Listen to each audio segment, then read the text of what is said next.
প্রবাস, এই প্রবাস মানুষে আসার জন্য পাগলের মতন কত টাকা পয়সা, কত ঘর দুয়ার বেচা সুদে টাকা পয়সা হুন্ডিতে এনে বিদেশের বাড়িতে আসার জন্য পাগল হয়ে থাকে।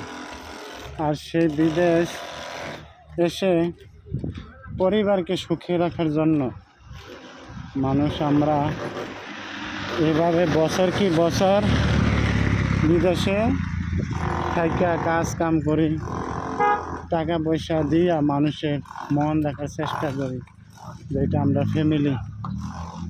আর সেই ফ্যামিলি 5-10 বছর, এমনও মানুষ আছে 20 বছরও কাটাইয়া যায়। তখন ওরা বলে কি যে তোমরা বিদেশ গিয়া কি করছো? আমরাও তো দেশে অনেক কাজ কাম করছি, তোমরাই খালি বিদেশ থেকে টাকা পয়সা দিছ।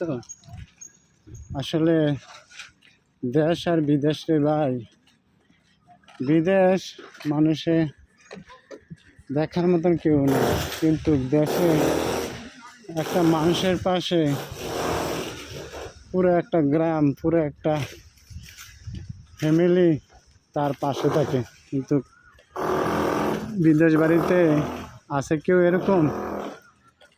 নাই। যদি বিশ্বাস না করেন, আপনার পাশের বাড়ি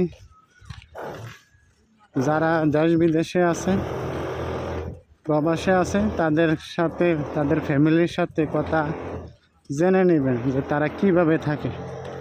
ঠিক আছে।